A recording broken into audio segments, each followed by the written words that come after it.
All right, welcome to round two of Moto Metrics, not a podcast, but we want to walk through the stats and the videos that we collected from the Detroit Supercross. So same crew, we got Brandon, we got Eric Knob, and myself, Richard Zinn. We're going to go through it. And yeah, Eric, let's start with the key highlights. Can you start walking us through those?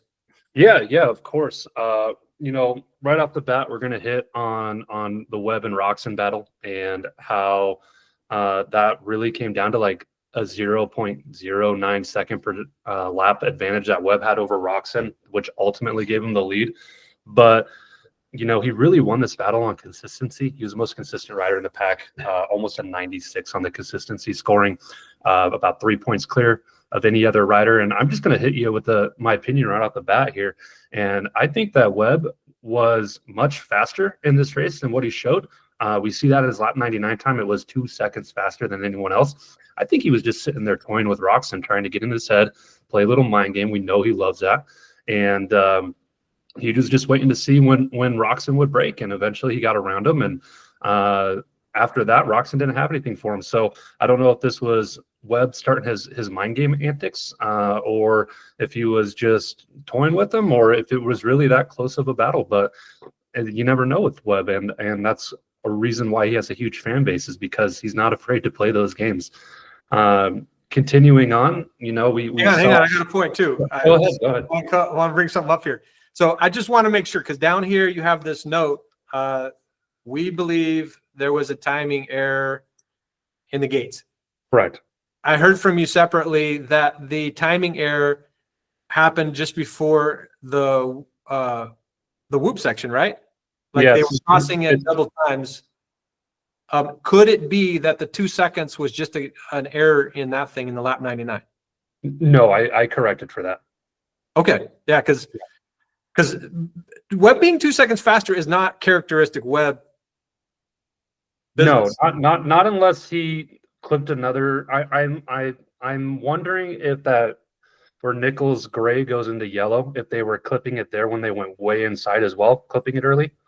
So that could be, but I did not find any case of that. But this is the first instance where I found where if they went way to the inside, it's Sexton's orange into orange. If they go pure inside there, they were clipping that gate early, and it was causing them to miss that entire bull corner for sector 5, and it would add that time on to sector 6, which was the whoops.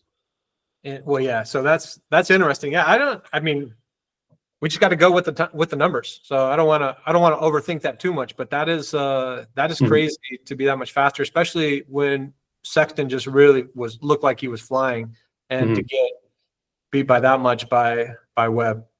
Yeah, even if you include everyone's best sector time and you ignore that they potentially cut 2 seconds off of sector 5, Webb was still like 2 seconds faster than everyone else.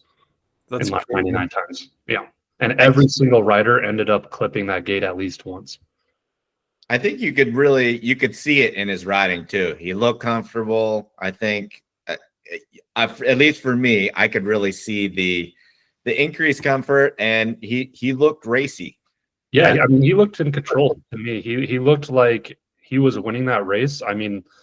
I think people thought he was winning that race before we even got to Saturday. Just the track layouts, a Webb track, Detroit soil is Webb soil. It just was all lined up, and I think this one had Webb written all over it from the start. Yeah, well, Webb. Did you hear Webb's interview? Like post race interview, he said basically like by lap 3, he felt like he was happy to be in the situation he was. Like he felt like he was going to get that. He was going to find a place to pass Roczen. And he seemed really confident in the way he described his state of mind by about lap 3 after the race. It's actually good to listen. That's a fun one to listen to. And that's exactly the mindset he needs going into the rest of these rounds, because with Jed out and Eli out, this is going to turn into probably a 2-rider battle headed down the stretch. And we've seen in outdoors last year, if Sexton gets hot, he will go, and string together many race wins. And so we need Webb to be confident. We need him to be comfortable. We need him to be fast, because Sexton can, just put a rider away in the first 4 or 5 laps with his raw speed. Yeah. Yeah. No kidding. I thought it was great. The Sexton the Roczen Webb battle was great to watch, obviously, but I also thought it was really refreshing to kind of see new faces at the front. So having Roczen, Sexton, Webb, like guys that we haven't seen. The conversation's obviously been around Jet and Eli and a lot of the other guys that are now out. So I found it really refreshing. It kind of just rejuvenated the season a little bit, losing all of those top guys to injury. I thought it was really cool to see some fresh faces up there and some good battling with different guys. Yeah, and I mean, I'm going to hit you with another opinion right off the gate too. What's going to keep this season interesting, I think, is if Sexton continues to make silly mistakes, particularly off the start. He's already was a poor starter. He magically figured out how to get hole shots the last 2 races, and then hit the gate in Detroit, went down late in Tampa. So ultimately, I think this is going to come down to a mental game between Webb and Sexton. Webb is tough as nail, and Sexton has had some struggles with that. We've thought he's worked on it. We thought he's gotten better at it, but Webb can really get in his head, and it's going to come down, I think, to those two for the season, and that could be very interesting. We should be able to see that in their riding and in their times. Yeah, I would agree. Yeah, that's for sure going to make it interesting. So here's Sexton's fastest lap time. He had the fastest lap time of the whole race by almost half a second, like you just said. Mm-hmm. Here's that lap 99 from Webb, and here's that consistency. So you said he won the race on consistency, and yeah, I mean, I agree. That's just like, especially when a hot lap can often ruin consistency, and he won the race by 0.09 seconds, which is one of the highlights that I love most about this week's deal. That's a crazy stat right there. There it is. Boom. Yeah, I mean, we talk about how riders, when we look at vision, how you gain a 10th here, how you gain a 10th there. This is basically saying over the course of an entire lap, Cooper was just gaining that 1/10 somewhere. I mean, it fluctuates, obviously. If we look at sector times, Roczen was killing Webb in the whoops, and Webb was just faster, just plain faster everywhere else. But it's always funny to me how those things balance out, and then you get riders that have really strong areas in one portion of the track, and then the other rider has a really strong area in another side of the track, and then they end up having these lap times that are separated by a 10th of a second. There was, I think, 2 laps where their lap times were separated by like 100th of a second, and that's crazy to me when they have clear advantages on 2 separate areas of the track, and it doesn't cause more separation. Yeah. Let's look at some vision stuff real quick, just while we're talking about Sexton versus Webb. So here's let's zoom out real quick for just getting an idea of where this is at on the track. There's the finish line right here. This is landing the finish line jump. Mm-hmm. And, so yeah, they're about to go across the start into the flat.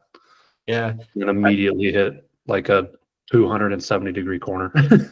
Look at this cornering, though, man. I just love this stuff right here. Like these guys keeping the bike so low, especially like I tell myself to do when I'm going to bed at night when I'm thinking about riding.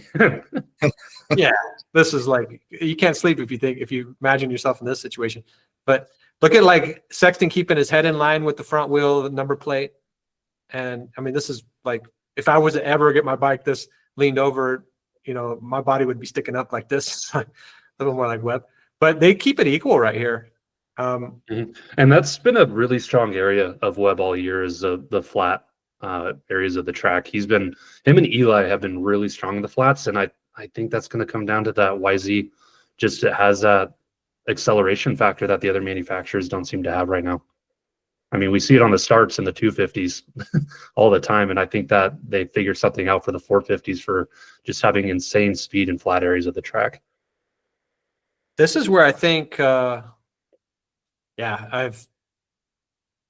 agree. I mean, but this is where I think Webb loses it. Like the whole thing starts from here. I don't know how to draw it for some reason. But look at the bike differences right there. Like somehow Sexton keeps his bike just cornering, and Webb is like standing it up slightly right here. Mm-hmm. And this is where everything starts to change. It's just the way that Sexton comes out of that corner, everything starts to change. Yeah, he's just able to carry that momentum. I mean, we've seen it in almost every vision asset. Sexton has a cornering advantage right now. He has his bike dialed for cornering. So how does he do, like, so they're on the brakes really hard. You can see how much the front brake, the front forks are diving into this situation. And it's just Sexton's already like Webb is standing and he's like just jumping onto the front of the bike a little bit more. There you can see the back end come up a little bit. And then it's just, I don't understand, like, Go back. I think I don't know if Webb's bike completely comes off the ground in the rear, but he has like a swap almost. Like, so go forward. It's right in the apex of the corner. Yeah, like a little pivot almost. It looks kind of like a pivot.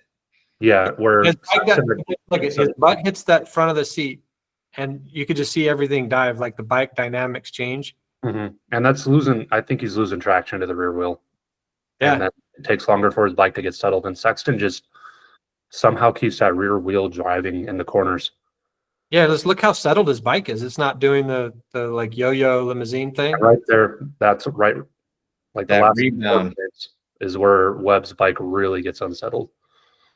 Yeah, you see the rebound in the front fork on Webb's bike. Yeah. Okay. Yeah. Well, let's just take it forward a little bit here. Yeah, we could spend the next half hour talking about one corner, can't we? Yeah. So look at this though. Like, I think something, you can't see the back wheel through here, but I think he slips out of the rut or he gets wheel spin or something like that, because just this is like a big difference right here. No, you can kind of see it on the logo of the rear wheel. It seems to skip a lot as he's coming up the face right over the tough block.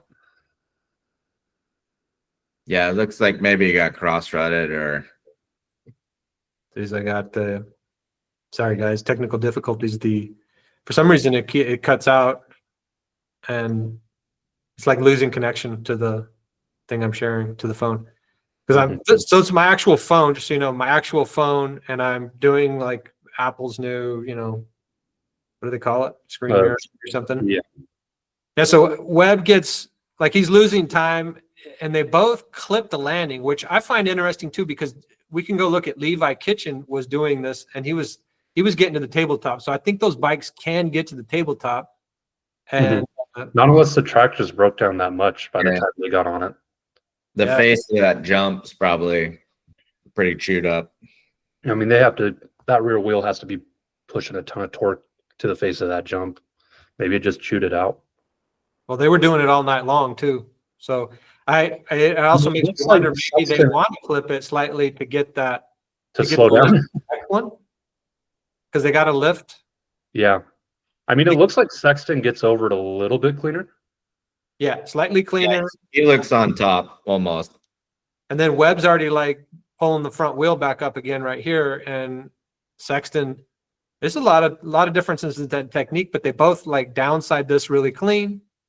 But look how much time Webb has lost by this point. Yeah, well, I think just through the whole sequence, I mean, we see it time and time again with Sexton. His bike just doesn't unsettle like other riders does, and that has to be a suspension difference or the way he's handling the bike. I don't know, but on the broadcast during Race Day Live, Brayton was talking a lot about how Sexton will create angles for himself and kind of slice through the air. And maybe that's what we're seeing a little bit too. He's just able to cleanly get through the air the fastest. I don't know. I don't know what it is. We can point out where, a rider clips the rear wheel or gets a little unsettled out of a rut, but in the seconds I've been rambling on here, Sexton's gained another 0.2 of a second. Here's another thing that I can call out, just that I can see, is like Webb's angle, like you were just saying, isn't quite right for this corner. Like Sexton is just heading right into the corner apex. Yeah, I mean, Sexton was set up for that corner before, halfway through the air, while Webb was almost facing the wrong direction. Yeah, like there he is. Shortening the track. He has to fix it. And he doesn't shorten it by that much, because here at the apex, they're both kind of on the same line. Mhm. Yeah, I think he's more point and shoot. Webb is. Yeah. It's kind of more point and shoot to the apex, and then he rounds it out a little bit. And then here we get back to some more flat spots where you'd expect maybe Webb, but we just can't see past too much of that. Yeah. Here they're going back to. Yeah, they're going behind the bull there. But yeah, just 0.4 seconds is basically, let's see, that to that. Mhm. So yeah, let's go back to some more stat review. Some more. Yeah, and I always find it difficult to comment on what's happening in Supercross because I've never set foot on a Supercross track. Yeah. Um, Well, that's all of us. So I mean, that's why we're talking Moto Metrics. yeah. It's called metrics. And I all mean, we there's things that I think we can all see, but there's sometimes when I'm calling out on vision, I'm like, am I seeing things? And then you guys agree with me. I'm like, okay, I'm not seeing things. Well, we're all blind leading the blind. It's fun though. Yeah. What do you want to? What else? Let's go check I out. actually had a question too, just before we get too far away. Like Colt Nichols getting this section fastest. Mhm. That's incredible. Like look at who he's like: Webb, Stewart, Roxon, Sexton, Justin Cooper, even. But Colt Nichols is like he was 12th, I think. Mhm. Yeah. Yeah, and so what actually originally prompted me to investigate this potential timing error was that top Sexton one was Justin Starling, and he made a comment that his bike was bogging and he was kind of riding as curve to the inside or outside of the track as possible. I'm like, there's no way that Justin Starling was having bike problems, and ended up setting the fastest time in sector 5. And so then I went through, and sure enough, he was getting like 3.5 seconds every time through that sector. I'm like, he had to have been clipping that gate early. So yeah, I did some more investigations, and I looked into Nichols because every now and then we do see guys that are uncharacteristical make the lap chart there. And I investigated, and everything checked out with Colt. So he had a solid line through there that no one even caught on a video camera. It was not on. He wasn't on TV as far as I can remember. And this is the same. That's the same flat corner that we just saw on the vision asset, right? Yeah, so that's the corner that the flat corner that they're coming around. The only thing is that really sharp corner into the rhythm lane there was a lot of block passing going on there. So maybe Nichols just had a quiet night and never got blocked through there. That could be, yeah. Yeah, I mean, both after the finish and that really sharp one afterwards, I mean, that's where we saw quite a few passes there in both classes. This corner. Yep. Guys would dive to the inside, roll over, and then take a different line through the rhythm. And yeah, crazy. Yeah. Okay, what do we got next? Why don't we round out the 450s by looking at that head-to-head graph, because that's really the only type of comparison we get between Sexton and Webb. And I think it's so disappointing that Sexton had the series of events that he did between the boneheaded move of hitting the gate. I was actually thinking, like, did Anderson roll the start and that caused Webb or Sexton to jump early? And then when they did the broadcast, no, just Sexton ran straight into the thing. Yeah. Anderson wasn't moving. I thought Anderson was playing a little game with Sexton, but and then going down. But after that, because Anderson does have he does like to roll his starts. So, like, he just gets a slight roll going. Isn't that right, Brandon? Brandon's been out there a bunch of times with those guys. Yeah, and I thought that maybe Sexton started to see Anderson's bike move, and so he went and hit the gate. But no, Anderson didn't move at all. Yeah, but I've heard multiple people look into that. Like, no one moved. He just ran into the gate. Mm-hmm. Yeah, and I was expecting, like, maybe the gate flinched or whatever. No. But that's something I would do. I don't think I have done so. But yeah, I mean, once he got going, it's almost like he brought that Hangtown last to first speed out and just was on fire. And I mean, you could see it through lap 19. He had the better of Webb, who was challenging for the race lead. After he got around Sexton, after Sexton got around Anderson, he really just toned it off. I think he realized that there was not enough time left in the race, and those guys were way too far out to push it. Third is better than last. You got to make that call too, because like the worst thing that could happen is that we lose Sexton now that these other guys are gone, or Webb, or Roxon, or Yeah, Evan, you lose I'd say. Sexton or Webb right now. It's really going to turn into a one-man show, unfortunately.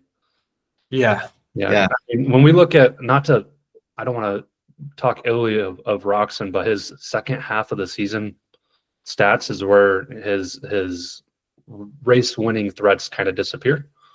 And so that's why I think it's going to turn into that Webb Sexton battle. And I really hope that Kenny just continues his streak of being hot and challenging for race wins. But I got a feeling I know exactly what you're talking about. And that's history. That's like, you can't argue with, that's historical data right there. Yeah. I mean, right around the halfway point, he turns into from a top 3 rider to a top 5 rider. Yeah, but I got a feeling, like, I'm going to go on record with this one. I got a feeling that's going to be different this year.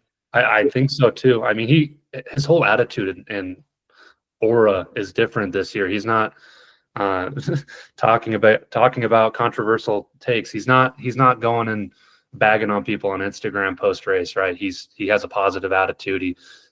I thought maybe after that whole incident at Tampa, that was going to kind of break him down mentally, and now he seemed to rebound and ride a little angrier this week at Detroit. But I think that was to everyone's benefit, and I want to see a happy Kenny. It's almost like it's like a weight's been lifted off his shoulders this season, and I'm really hoping that he can continue that through the whole series. Well, this is not a factory bike, right? I mean, it's Suzuki. He's got a factory transmission, but this is, I wouldn't call, I don't know, but I wouldn't call this a factory. Like, he's not on the same type of equipment and support that the other guys have. Like, I mean, I think it's like how we used to call the satellite teams back in the day that got a little love. Yeah, factory support. Yeah. Factory supported ride. You would call it a factory supported ride? Yes. No, man. Okay, factory supported ride, not a factory ride, but a factory supported ride. Yes. All he has to do is stall the bike one time in a corner, and he'll have another Tampa. It's incredible, what he's doing, and I really hope he keeps doing what he's doing, because and that's what's unfortunate is in a 17-round series with 28 main events. When you look at all the Triple Crowns, the odds of him getting through every single race clean are basically zero. I mean, Tampa already happened, but like you said, he needs one more Tampa, and that's going to almost eliminate him being a championship threat. So he's got to continue riding clean, and that's got to be an extra pressure that just has to be lingering in the back of your head. Like, I can't go down, I can't stall, because I will lose half a lap at least. And when in Tampa, we're going way off topic, but in Tampa, I got a feeling I don't think he saw his chain was off the bike. I think he was kicking because the bike wasn't starting, not because he was like, "Oh, my chain's off." Yeah, I think Webb also commented that he thought Kenny was stronger later in the race here in Detroit. Here. Yeah, and that's something we've seen a lot in the data this year too, is that Kenny's shifted his entire racecraft from being quick early and charging early to kind of being more balanced and even stronger later in the race. I mean, Ken Roxon's a completely different rider this year, and I think it's better for the sport. Well, I've heard from people who know that they think Kenny is a little bit too lean muscle, like he doesn't have the you need a little layer to do outdoors in particular. But maybe that second half of the race too comes from having that type of muscle fuel available that comes from having a slight layer. He's got the physique of a true athlete, but this is there's a slight endurance component to the sport, or especially in outdoors, but even so in Supercross, especially if he's fading at the end. I mean, that's an endurance characteristic right there. But, maybe you need to put a little layer on him. Anyways, I'm rooting for that guy, and I actually root for Webb quite a bit too. If he's within a couple bike lengths or a few seconds at the lap 5 of the race, it's going to be an interesting race every time, and I love that about Webb. So, and I think I love Sexton coming from the back. Yeah, we'll see. Doing it, buddy. We see him up front a lot. Webb. Yeah. Yeah, Yeah. yeah, he's fun, and a lot of people like to hate him too. But yeah, he's fun. Yeah, I mean, so just to hit you with one last thing before we get into these 250s, because that's a nightmare in itself. But Yeah, I think we could all agree that we expect Roxon to probably get a race win at some point this year, just the way he's been riding. But do we think anyone else is going to be able to do it? I mean, Malcolm kind of came out of nowhere in Tampa, but is there any other guys that we're thinking, or is it just going to be Sexton, Webb, and Roxon every week? I mean, if somebody gets a lead, if somebody gets a strong lead, yeah. I mean, we saw Pleasant Malcolm shot here in Detroit and finished 9th. Yeah, I think Stewart or Anderson would be my next probably two down that list. But there's got to be like someone, Webb or Roxon or Sexton have to get a big lead, and then it's going to be you'll start to see the randoms get race wins. That's not something I love about the sport, but that's like you always see that towards the end. Someone's just protecting their they got like 50 points on the next guy, and so hopefully it doesn't get to that. But the way it is right now, like really difficult to see someone else getting a race win. But but I will say Plessinger would be the next one. Yeah, AP. Yeah. Yeah, I think he could be in there. I want to say, Anderson, but he just seems to lack that little bit of, I want to say speed. I mean, he's been they said on the broadcast multiple times that he's had quiet podiums. I mean, he was looking for another quiet podium here in Detroit, and, Sexton came out of nowhere, relatively speaking for him. But, he's riding really consistent this year. I mean, he's constantly like 90 plus on the consistency scoring, but just is missing that little bit of extra speed that the top guys have right now. But I think if he could get a whole shot and Webb, Sexton, Roxon don't get a good start, he should be a race winner as well. Dude, he could be a championship winner because he's just he's just going to keep it in the 95% range. And if he continues to just get podiums, third, fourth, second places every now and then, and he's had a few bad races. I mean, that's how Roxon's in it too. He's finished in the top 5 the most. He's finished on the box the most. He just doesn't need a race win, but he's right there. Yeah. Well, that's a cool thing about the sport, like that gamesmanship. But I mean, we just want to keep. Hopefully, it just stays where like there's a reason to really fight to the last lap, and then it's going to be really fun to watch. Well, the crazy part is we're at round 6, so I mean, a lot of rounds, a lot of racing left. Yeah, and I think what people forget about is the closer this championship is down the stretch, the more interesting it's going to make for outdoors, because it's not going to give those guys their outdoor time, right? Like when a guy gets a 50, 60, 70 point lead in Supercross, half the field's like, all right, I'm going to outdoor testing. Yeah. That is true. Keep fighting, keep this thing on a battle, and it's going to be fun. All right, let's do 250s. And the biggest deal is, of course, Anstie getting that win taken away. There's no other way, in my opinion. You got to follow the rules. Like you can't just say, oh, let's wait 7 seconds. You can't I don't think there's that room this is probably not a fun take, but there's not room for decision making on the field.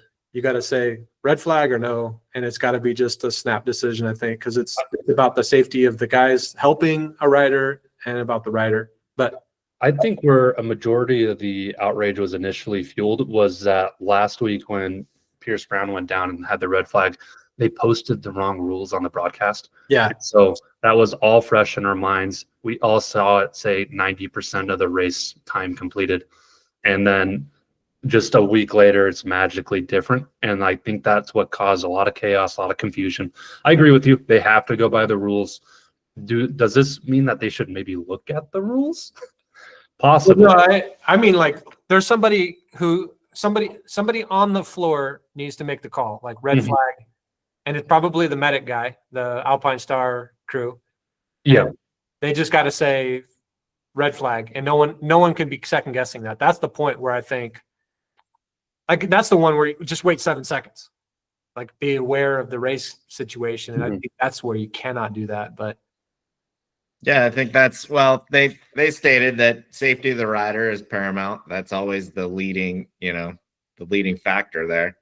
But you also had McAdoo. McAdoo apologized for crashing actually, Really? because he's the one who caused the red flag. So he actually apologized to Max, and I mean on social or whatever, and Dude, McAdoo's so Such- fun to watch, but man, like, how does that PC team get so many yeah, a lot of injuries. situations? Yeah, I mean, it looks like Star might have inherited some of their curse though, with Dax and Thrasher and Pierce and all those guys being out round 2 as well. But I don't know. We don't need to talk about curses or anything like that. But when you look at this race from a data standpoint, it's one of those ones where you're like, by every measurable metric, Anstey had this in the bag. I mean, we did see that 7-second plus lead.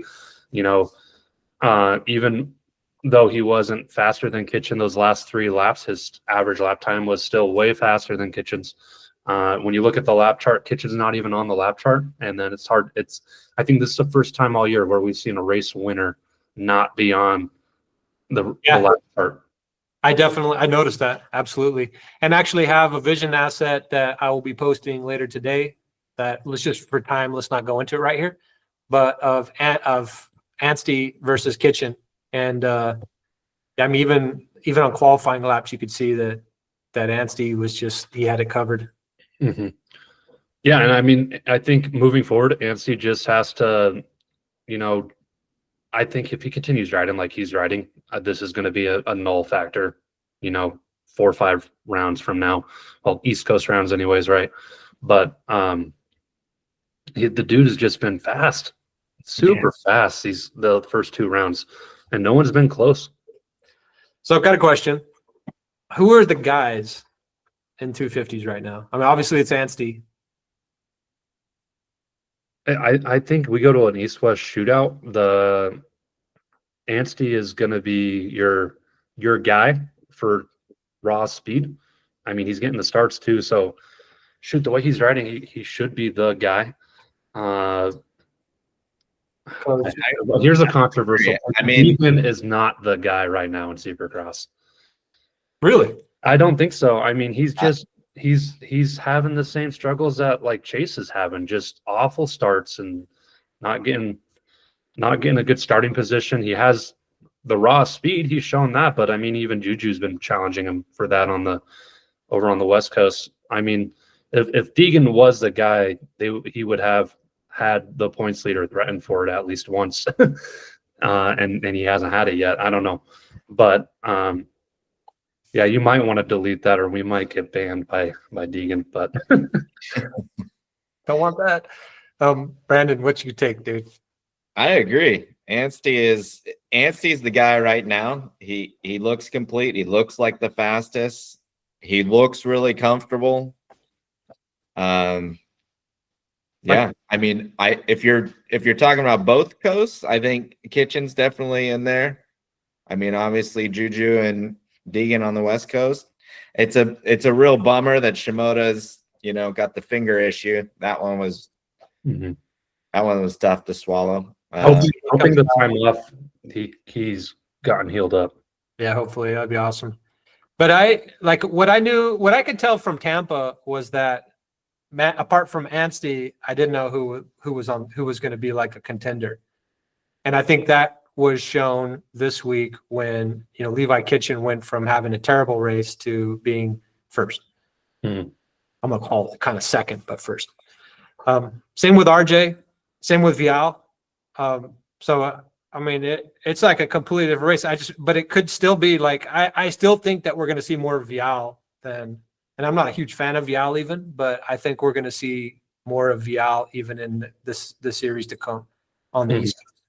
Yeah, I mean, I think he's gaining momentum in the right direction, and I think if you were to take here's a fun thought experiment. If you were to take your West Coast racers and drop them at Tampa, I know I just got done saying Deegan's not the guy, but I think Deegan mops the floor on that Tampa track.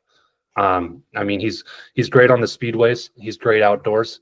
I think the rougher and the grittier the track gets, Deegan is your guy. I think the problem is that a lot of Supercross tracks don't get gnarly like that. Yeah.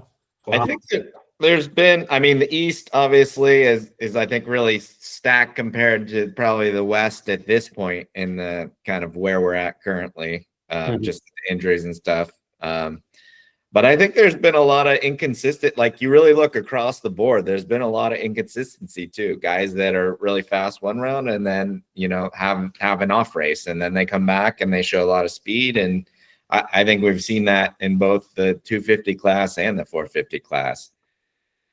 You know, like somebody like Anderson in the 450s, you know, on the podium, off the podium, off or on the podium, then we get a 12, then back on the podium, and then we're off. And that's what's crazy to me is because these tracks over the last 4 or 5 years have become almost like a cookie cutter style, right? Like a lot of the features have set dimensions that they're built to and things like that. And so you would think that you would see guys start trending to the top every weekend, and it's almost been the opposite. yeah, I would agree. I mean, well, I guess that goes to all how the track breaks down and, you know, the surface that they're racing on, and that it's the flow of the track. I think we're going to see more of Yal next week. Well, his consistency was really high, right? So yeah, Well, there. I don't think we're going to see y'all at all next week because it's a West Coast race. Ah, got me. Fair enough. Okay. Called Daytona. Another. Well, I mean, we can talk about next week because we're talking about the West Coast guys a little bit. It's a triple crown. Beaumair's got a lot of redemption for a triple crown after the Glendale one, and I think there's been talk that nobody's heard from Deegan on social media. So let's please not find out that he's injured. I had saw something that a guy, I don't remember who it was tweeting that out too, and then found out that he was blocked. Oh. Oh. Okay.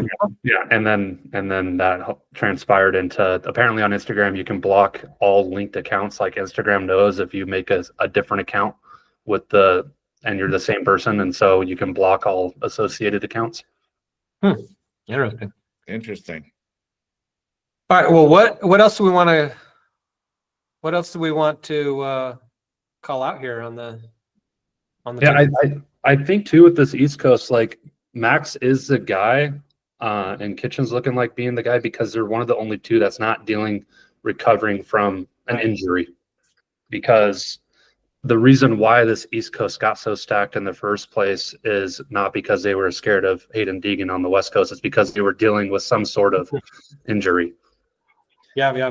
I think RJ was planning on West Coast. Levi was planning on West Coast, and you know, then you got guys like Chance Hymas and McAdoo and those guys that are also recovering from injuries. So I think once that field gets healthy and they seem to be trending in the right direction, that's when we'll see Anstey's speed advantage, I think, start to close. Anstey just seems like he's on rails, right? on rails, and he seems like he's holding stuff in reserve. Like he's got more, which is crazy. Like he's playing the long game. Like I hope he wins. Like that's the right attitude.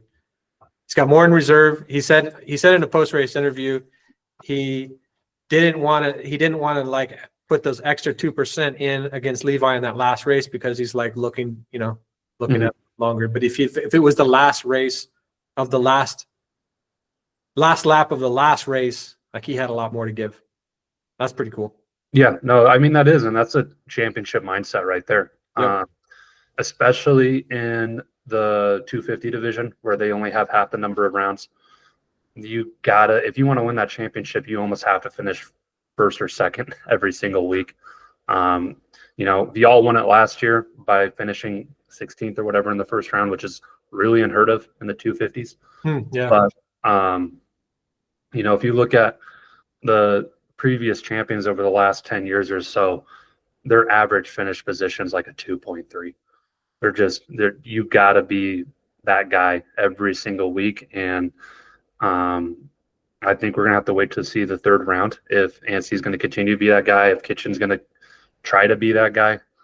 But Well, I'm predicting Anstey, Kitchen, and Vial are become major contenders on the East Coast. That's just, I would put Hampshire in there, but I just got a feeling about these three, and I don't even know where it's coming from. But yeah, and I don't really know the status of Hampshire's injury and whatnot, because that seems to be kind of clouded in some mystery on how healthy he actually is.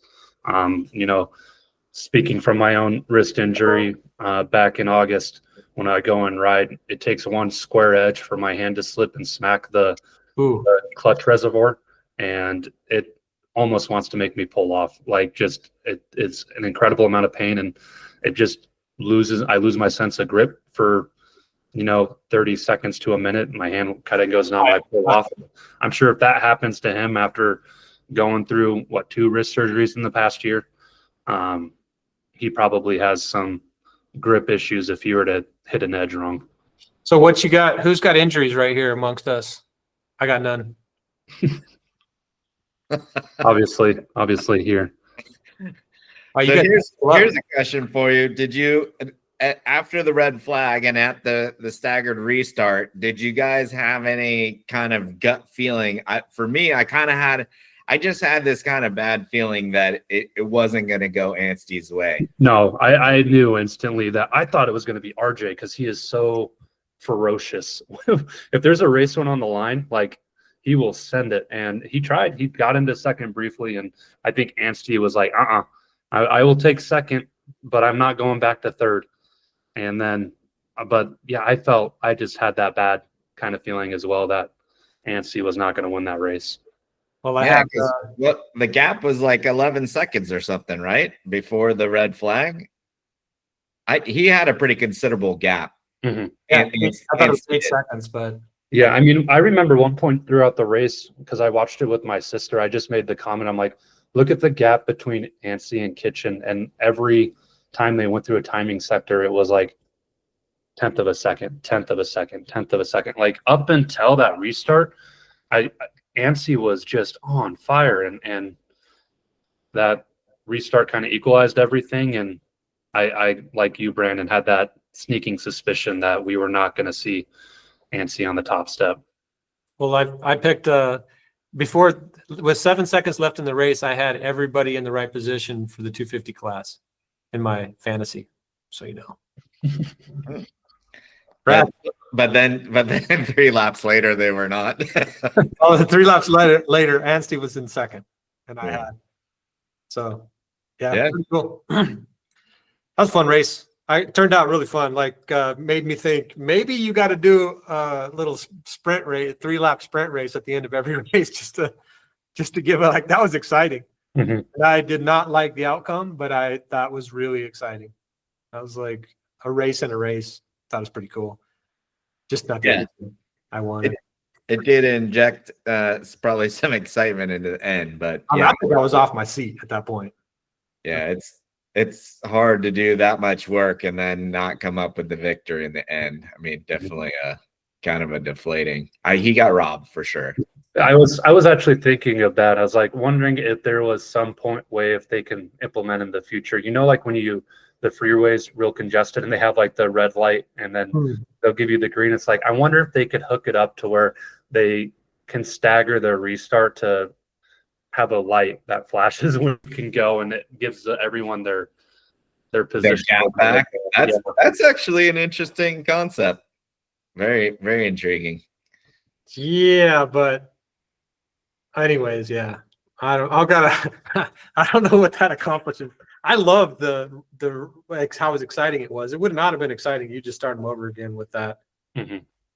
But you can't, like, I don't know. But I think that's the thing. You want it to be fair, right? So let's talk about that just on a fairness. So it's like, yeah, I get you're recreating the race at the gaps they were at before the red flag. But that seems fair to me. So I get from a viewer, like a spectator standpoint, it's not that interesting. They just implement the same gaps. But from a racer's perspective and fair competition, that seems great. So Yeah. Or even if it's maybe I think if later in the race like that you run into issues with lap riders and things like that, but even if there was just like instead of like a full on start, like if there was just like a start go, just like to create a little bit of separation, because how many times have we seen on a staggered restart throughout the last couple of years where the guy in second is in first by the second corner? yeah, I would agree. I think we've definitely seen a few of those. That's the thing about, we're going to have more and more staggered starts, I think. I mean, we seem to be having more and more, and I think it's because of the risk tolerance in the, at the decision level, making level is lower and lower. And Yeah, it seems like if a rider needs medical assistance from Alpine Stars and they are not on the outside edge of the track, like it is going to get red flagged. Yeah, if it goes from 1 to 2 is what I heard. If you can do it with 1, as soon as you call in the second, I heard that's when they call the flag. But well, the crazy thing is like it's part of the sport, and it's even part of the highlight reels when something like that happens, and yet like it's not. It causes so much chaos. Anyways, we should wrap this one up. I think we've chatted long enough about this one. But this was fun. Yeah, guys. Great race. Exciting race. Races, I guess. Right on. See you next week. Yeah. All righty. Thanks, guys. Yep. Thank you.